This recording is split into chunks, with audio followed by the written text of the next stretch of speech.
घर में मनीष अपनी 3 बेटियों के साथ हंसी खुशी रहता था।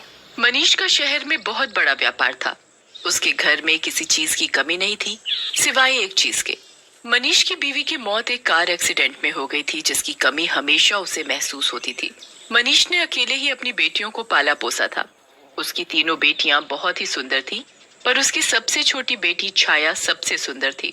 मनीष अपनी दोनों बड़ी बेटियों से बहुत प्यार करता था, पर सबसे छोटी बेटी छाया को वो बिल्कुल पसंद नहीं करता था। उसका कारण ये था कि छाया जब पैदा हुई थी तभी उसकी माँ की मौत एक कार एक्सीडेंट में हो गई थी।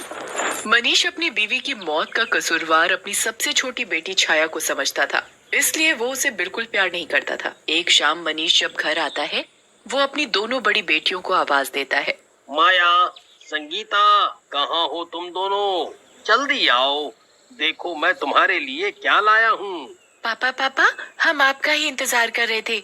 जल्दी से दिखाओ आप हमारे लिए क्या लाए हो। ये देखो संगीता, मैं तुम्हारे लिए कितने सुंदर जूते लाया हूँ। मेरे लिए क्या लाए हो पापा, मुझे भी दिखाओ। छाया दूर खड़ी सब देख रही थी। उसे लगा कि उसके पापा उसे अभी आवाज देकर बुलाएंगे और उसे भी कुछ देंगे। वो इंतजार करती रही, पर उसके पापा ने उसकी तरफ देखा भी नहीं। वो फिर डरते डरते अपने पापा के पास गई और धीरे से बोली, आप मेरे लिए क्या लाए हो। तुझे इस घर में खाने पीने को ढंग से मिल रहा है ना, तो उसी में खुश रह, समझी? ज्यादा उम्मीद मत लगा और जाकर अपना काम कर। छाया रोते रोते अपने कमरे में भाग जाती है।